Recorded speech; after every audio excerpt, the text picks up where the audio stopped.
Welcome to Prisha law tutorial. Hello learners, कैसे हैं आप? आई होप आप अच्छे होंगे और अपनी स्टडी कर रहे होंगे। जैसा कि लेक्चर सीरीज़ चल रही है legal ethics and court crafts पे, और लास्ट में हमने सुप्रीम कोर्ट रूल्स के अंदर जो भी टॉपिक्स थे उसको कंप्लीट किया था, और आज हम स्टार्ट कर रहे हैं दिल्ली हाई कोर्ट रूल्स के अंदर जो टॉपिक्स हैं उसके बारे में। तो आज हम बात करेंगे advocate and their course of conduct, मतलब जो दिल्ली हाई कोर्ट के अंदर जो भी एडवोकेट्स हैं उनके रूल्स क्या होते हैं, उनके कोड ऑफ कंडक्ट क्या होते हैं, उसके बारे में पढ़ेंगे। दिल्ली हाई कोर्ट रूल्स के अंदर एडवोकेट की ड्यूटीज़ आती हैं, उसके बारे में पढ़ेंगे। Then advocate and their course of conduct. Delhi high court के रूल्स हाई कोर्ट में प्रैक्टिस करने वाले एडवोकेट्स के कंडक्ट मतलब बिहेवियर के गाइडलाइन देते हैं। ये रूल्स लीगल प्रोफेशन में highest standard of professionalism, ethics और डेकोरम को बनाए रखने के लिए बनाए गए हैं। दिल्ली हाई कोर्ट के रूल्स के अनुसार एडवोकेट के कोड ऑफ कंडक्ट मतलब उनके बिहेवियर के, उन्हें कोर्ट के अंदर कैसा बिहेव करना है, इसके लिए की एस्पेक्ट्स दिए गए हैं जो कि इस प्रकार हैं। पहला आता है ड्यूटी टू कोर्ट, देन दूसरा ड्यूटी टू क्लाइंट के लिए क्या ड्यूटी होगी, then duty to opponents, then उसके बाद आता है प्रोफेशनल कंडक्ट, उसके बाद स्पेसिफिक रूल्स एंड और गाइडलाइंस आती हैं जो कि एडवोकेट के लिए होती हैं। उसके बाद इंटरेक्शन विद मीडिया, और मीडिया के साथ जब इंटरेक्शन करता है एडवोकेट तो उसको क्या बातें ध्यान में रखनी चाहिए। तो इस तरह से इसके अंदर की पॉइंट्स दिए गए हैं जो कि ये बताते हैं कि एडवोकेट की जो ड्यूटी है वो क्या होती है। एडवोकेट और उसके कोड ऑफ कंडक्ट के लिए पहली ड्यूटी आती है जो कि ड्यूटी होती है कोर्ट के लिए, मतलब ड्यूटी टू द कोर्ट। इसके अंदर सब पॉइंट्स हैं। तो पहला सब पॉइंट आता है रेस्पेक्ट एंड डेकोरम। एडवोकेट को कोर्ट के प्रति रेस्पेक्ट और डेकोरम बनाए रखने चाहिए। इसमें कोर्ट को सही तरीके से एड्रेस करना, कोर्ट की प्रोसीजर्स को फॉलो करना और ड्रेस कोड को फॉलो करना मतलब वियर करना इंक्लूड है। देन नेक्स्ट आता है कैंडर एंड ऑनेस्टी। एडवोकेट को अपने सबमिशन में ईमानदार और ऑनेस्ट होना चाहिए। उन्हें जानबूझकर फॉल्स स्टेटमेंट नहीं देना चाहिए या कोर्ट को मिसलीड करना नहीं चाहिए। देन नेक्स्ट आता है प्रॉपर प्रेजेंटेशन। ओरल और रिटर्न दोनों सबमिशन क्लियर और कंसाइज मतलब शॉर्ट में होना चाहिए, और उसके लीगल पॉइंट्स रिलेवेंट होने चाहिए केस से। एडवोकेट को अननेसेसरी रिपीटेशन से बचना चाहिए और रिलेवेंट लीगल पॉइंट पर फोकस करना चाहिए। नेक्स्ट आता है ड्यूटी टू द क्लाइंट। इसके अंदर सब पॉइंट आते हैं। पहला सब पॉइंट है कॉन्फिडेंशियलिटी, मतलब गोपनीयता, मतलब कॉन्फिडेंशियल सीक्रेट रखना एडवोकेट का और क्लाइंट के बीच जो भी उनके इन्फॉर्मेशन है उसको लेकर इसमें कहा गया है। एडवोकेट्स को अपने क्लाइंट से रिलेटेड इन्फॉर्मेशन कॉन्फिडेंशियल रखनी चाहिए जब तक कि क्लाइंट द्वारा उसे डिस्क्लोज़ करने के लिए ऑथराइज़ न किया जाए। जब तक कि क्लाइंट उसको ऑथराइज़ नहीं करेगा कि वो उस इन्फॉर्मेशन को डिस्क्लोज़ करे, तब तक एडवोकेट उस इन्फॉर्मेशन को डिस्क्लोज़ नहीं करेगा, या फिर वो तभी डिस्क्लोज़ करेगा जब लॉ के द्वारा ऐसी रिक्वायरमेंट होगी। अगर रिक्वायरमेंट नहीं है तो उस क्लाइंट की जो भी इन्फॉर्मेशन होगी उसको वो डिस्क्लोज़ नहीं करेगा। नेक्स्ट आता है कंपेटेंस, मतलब योग्यता। जो एडवोकेट है वो एक कंपेटेंट रिप्रेजेंटेशन देने वाला होना चाहिए, मतलब उसके पास वो कंपेटेंट एडवोकेट होना चाहिए जिससे वह केस के रिलेवेंट लॉ और फैक्ट्स को अच्छी तरह प्रिपेयर कर सके, मतलब कि वेल प्रिपेयर कर सके, और वो उसको नॉलेज हो और लॉ के पॉइंट से रिलेटेड वो अपडेटेड भी होना चाहिए। देन नेक्स्ट आता है diligence and promptness.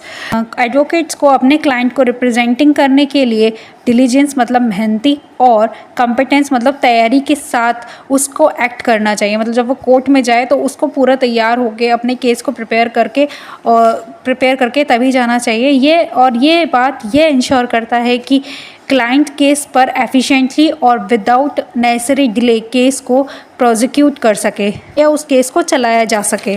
Then next आता है loyalty and avoidance of conflict of interest. Advocates को ऐसे केसेस का रिप्रेजेंटिंग करने से बचना चाहिए या उस केस को रिप्रेजेंट करने से बचना चाहिए जहां इंटरेस्ट ऑफ कन्फ्लिक्ट हो, जहाँ पे क्लाइंट और एडवोकेट का जो इंटरेस्ट है वो कन्फ्लिक्ट ना हो, इस बात का ध्यान रखना चाहिए, और उन्हें अपने क्लाइंट्स के इंटरेस्ट के लिए लॉयल होना चाहिए। थर्ड आता है ड्यूटी टू द अपोनेंट। जो अपोनेंट पार्टी है, जो अपोजिट पार्टी है, उसके लिए क्या ड्यूटी बनती है एडवोकेट की। तो फर्स्ट आता है इसमें फेयर प्ले एंड कर्टेसी। इसका फेयर प्ले का मतलब होता है एक निष्पक्ष व्यवहार होना चाहिए, एक फेयरली डील होना चाहिए। एडवोकेट को अपने अपोनेंट्स के साथ फेयरली डील करना चाहिए। अपोनेंट्स को डिले करने या परेशान करने के इरादे से टैक्टिक्स का यूज़ करने से उसे बचना चाहिए। एडवोकेट्स को अपने अपोनेंट के साथ कर्टिसियस मतलब शिष्टाचार मतलब अच्छे व्यवहार और प्रोफेशनल बिहेवियर बनाए रखना चाहिए। द नेक्स्ट आता है नो पर्सनल अटैक्स। एडवोकेट को अपने अपोनेंट के अगेंस्ट पर्सनल अटैक करने से बचना चाहिए और केस की मेरिट के आधार पर आर्ग्यू करनी चाहिए। द नेक्स्ट आता है प्रोफेशनल कंडक्ट। इसके अंदर आता है इंटीग्रिटी एंड डिग्निटी। एडवोकेट को लीगल प्रोफेशन की इंटीग्रिटी मतलब ईमानदारी और डिग्निटी को बनाए रखना चाहिए। इसमें ऐसे कंडक्ट से बचना चाहिए जो कि प्रोफेशन को डिसरिप्यूट कर सकता है या बदनाम कर सकता है। नेक्स्ट आता है एडहेरेंस टू रूल्स मतलब कि नियमों का पालन करना। एडवोकेट को अपने प्रैक्टिस को गवर्न करने वाले रूल्स और रेगुलेशंस को फॉलो करना चाहिए, जिसमें बार काउंसिल ऑफ इंडिया और दिल्ली हाई कोर्ट रूल्स द्वारा रूल्स रेगुलेशंस इंक्लूड हैं। देन नेक्स्ट आता है कंटिन्यूइंग लीगल एजुकेशन। एडवोकेट को लॉ और प्रैक्टिस में लेटेस्ट डेवलपमेंट के साथ अपडेट रहने के लिए कंटिन्यूस लीगल एजुकेशन में एंगेज होने के लिए एनकरेज किया जाता है। देन नेक्स्ट आता है स्पेसिफिक रूल्स एंड गाइडलाइंस। तो इसके अंदर फर्स्ट है ड्रेस कोड। एडवोकेट को कोर्ट में अपीयर होने के लिए प्रिस्क्राइब ड्रेस कोड को वियर करना इम्पॉर्टेंट है। इसमें आमतौर पर ब्लैक कोट, वाइट शर्ट और वाइट नेक बैंड और ब्लैक ट्राउज़र इंक्लूड है।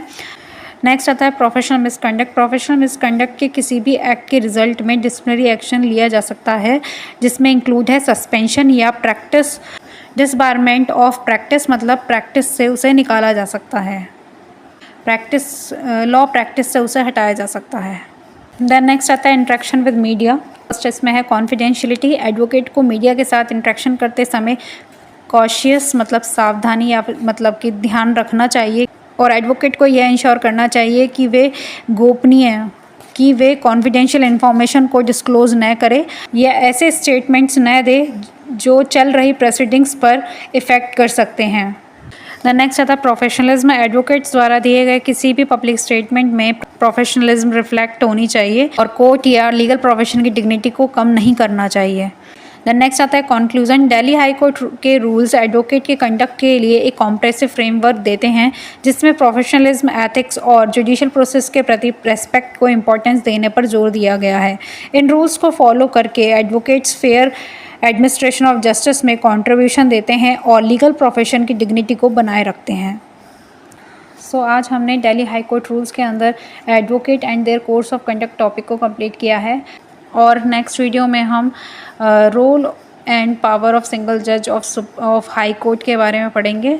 सो तब तक के लिए thank you for watching my videos. For more videos watch, study, like and subscribe my channel.